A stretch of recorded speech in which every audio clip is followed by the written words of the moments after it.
Good morning, dear students. Let's we continue our chapter, our country, India. In previous chapter, I had already explained you about our country, India, its location, size, it's about its states, okay, and about the Himalayan mountain plain area. Now, in today's topic, we will continue or cover the plateau, okay, coastal plains, coastal line, and about the islands. Here the peninsular plateau. Peninsular plateau is a tableland. It is composed of the oldest rock because it was formed from the drift part of the Gondwana.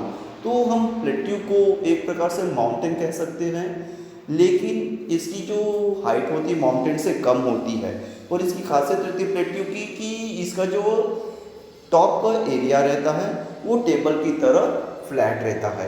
इसे इसीलिए या इस कारण से भी इसे हम table land कहते हैं। तो हमारे जो अधिकतर जो आप प्लेट्यू एरिया देखेंगे वो मध्य प्रदेश में आपको दिखाई देगा। ठीक है, अब हम बात करते हैं जो प्लेट्यू का फॉर्मेशन है वो गोंडवाना लैंड के ड्रिफ्ट मतलब कि टूटने से बना है, और या तो कई बहुत बड़े जो माउंटेन्स हुए हिमालय जैसे उनके माउंटेन्स में नेचुरल क्लाइमेटिक कंडीशंस के अटैक के कारण, वेदरिंग ऑफ रॉक्स के कारण भी प्लेट्यू का निर्माण हुआ है। और प्लेट्यू के आसपास आपको बहुत सी वैलीज नजर आएगी, जैसे हम यहाँ पे देख सकते हैं। ओके, ना plateau can be broadly divided into the two region. तो हम प्लेट्यू को टू रीजन्स में डिवाइड करते हैं। एक होता है central highlands and Deccan plateau, और दूसरा होता है Deccan plateau. The central highlands lies to the north of the Narmada. तो जो हमारा सेंट्रल हाईलैंड्स है वो नॉर्थ ऑफ नर्मदा की तरफ का एरिया कवर करता है। It covers the major portion of the Malwa plateau and cover कौन, और मालवा प्लेट्यू का भी एरिया जो है ये सेंट्रल हाईलैंड्स के अंतर्गत ही आता है। River in this region flow from the south to the north. अब देखिए यहाँ पे जो रिवर फ्लो होती है वो साउथ से नॉर्थ डायरेक्शन की ओर फ्लो होती है, which indicate the slope of this region, जो ये दर्शाता है कि जो प्लेट्यू का स्लोप जो है या उसको जो हम चढ़ान कहते हैं वो किस प्रकार का है। तो हमको इससे पता चलता है कि जो सेंट्रल हाईलैंड के आसपास का जो प्लेट्यू है उसका जो स्लोप है वो साउथ से नॉर्थ एरिया की तरफ का है। Okay, it is wider in the west and the narrower in the east. अब देखिए जो ईस्ट का जो पोर्शन है, ईस्ट के पोर्शन में जो रिवर्स है या जो प्लेट्यू का एरिया है वो चौड़ा है, उसकी वृत्त की जो है चौड़ाई वो ज़्यादा है, परंतु जैसे जैसे ईस्ट डायरेक्शन की ओर जाते जाएंगे उसकी जो चौड़ाई है वृत्त है वो धीरे धीरे नैरो होती जाएगी। Bundelkhand and Baghelkhand mark the eastward extension of this plateau. Plateau further extended eastward into the छोटा नागपुर। तो ये ईस्टवर्ड के जैसे जैसे आप आगे जाते जाएंगे तो आप ये जो सेंट्रल हाईलैंड्स है वो छोटा नागपुर तक का पूरा एरिया कवर कर लेता है। अब हम बात करते हैं डेक्कन प्लेट्यू के बारे में। Deccan plateau lies to the south of the Narmada river. तो ये देखिए जो हमारा डेक्कन प्लेट्यू है वो साउथ ऑफ नर्मदा रिवर का एरिया को कवर करता है या उसकी दूसरी तरफ वो है। अब उसके हमने जैसे मालवा प्लेट्यू, छोटा नागपुर प्लेट्यू, ये सब या सेंट्रल हाईलैंड्स, ये सब आपको अधिकतर जो है मध्य प्रदेश के एरिया में मिलता है या कवर की रहता है। It is triangular in shape. The Satpura range make the northern part. तो ये कि ये जो डेक्कन प्लेट्यू है वो ट्रायंगुलर इन शेप में है, और जो सतपुरा रेंजेस है आपको मालूम होगा सतपुरा रेंज जो है, सतपुरा और अरावली रेंज जो है वो मध्य प्रदेश में है। तो जो सतपुरा रेंज का जो एरिया है वो कौन सा एरिया बना है, वो बनाता है नॉर्थन पार्ट। तो डेक्कन प्लेट्यू का नॉर्थन पार्ट किससे बना हुआ है, सतपुरा रेंज से। The Mahadeva, Kaimur hills and Maikal ranges make the eastern part. और उसका जो पूर्वी ईस्टर्न पार्ट है वो कौन सी से बना हुआ है, महादेवा, कैमूर हिल्स और मैकल रेंज से। The slope of the Deccan plateau is from west to east. अब देखिए यहाँ पे डेक्कन प्लेट्यू का जो स्लोप है वो वेस्ट से ईस्ट डायरेक्शन की ओर है। It extended into the north east which composes the Meghalaya, और ये कहाँ तक फैला हुआ है, नॉर्थ ईस्ट तक का, जिसमें आपका मेघालय, करीबी गंगलोक प्लेन और north Cachar hills, Garo, Khasi Jaintia hills, ये सब शामिल होते हैं। Now let's we see western and eastern ghat. They make the western and eastern edges of the Deccan plateau. तो जो डेक्कन प्लेट्यू का जो एरिया है वो वेस्टर्न और ईस्टर्न घाट्स को कवर करता है। Average elevation of the western ghat, तो वेस्टर्न घाट की हाइट जो है 900 से लेके 1600 मीटर तक की है, compare to the 600 metre in the case of the eastern ghat. Eastern ghat से 600 मीटर ज़्यादा ही हो गया लगभग। The eastern ghat stretches from Mahanadi valley to the Nilgiri, और ईस्टर्न घाट जो है वो आपके महानदी वैली से लेकर नीलगिरी हिल्स तक का एरिया कवर करता है, जो साउथ में आता है। The western ghats causes the sonographic rain as the face the rain laden wind from the west. तो देखिए आपके जो वेस्टर्न घाट का जो एरिया है वहाँ पे अधिकतर वो जो रेनफॉल होती है वो होती है वेस्ट डायरेक्शन से, वेस्ट विंड से, जो मॉइस्चर या मॉइस्चर विंड लेके आती है। मॉइस्चर विंड मतलब कि वो हवाएं जिसमें पानी की मात्रा ज़्यादा होती है, और वो वेस्टर्न घाट में आकर वो रेनफॉल के रूप में होता है। Okay, now let's we see the Indian desert.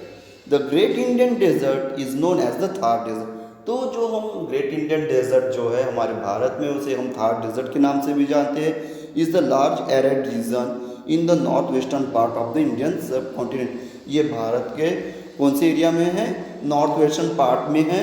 North western part में होने के है भारत के, तो यहाँ रेनफॉल बहुत कम होती है, जिसके कारण यहाँ पे टेम्परेचर ज़्यादा है, वेजिटेशन बहुत कम होती है। क्यों? क्योंकि रेनफॉल जो एनुअल रेनफॉल है वो बहुत कम है, इसी कारण। With an area more than 2 lakh square kilometre, it is the world 9th subcontinent desert. ये विश्व का 9वें नंबर का डेजर्ट है। Okay, the Indian desert lights toward the western margin of the Aravalli hills. तो हम जो ये इसमें देखते हैं कि जो हमारे इंडियन डेजर्ट की जो पोजीशन है वो है western margin, western side of Aravalli hills. This region gets scanty rainfall which is less than the 150 millimetre in year. तो मैंने बताया डेजर्ट वो एरिया होता है जहाँ पे रेनफॉल बहुत कम होती है। Okay, hence the climate is arid and vegetation is scanty.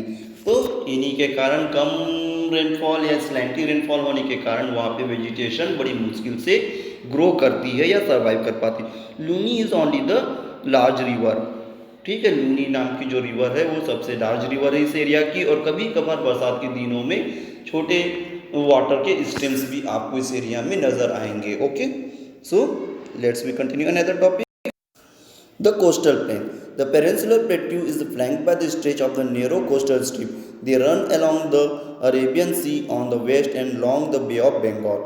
तो देखिए तो पेनिनसुलर जो प्लेट्यू है flanked by the stretch of narrow coastal strips, मतलब होता है समुद्र के आसपास का किनारा जो आप कवर होता है। जो ये चलता है, ये कवर करता है अरेबियन सी से, जो वेस्ट में अरेबियन सी से लेके बे ऑफ बंगाल।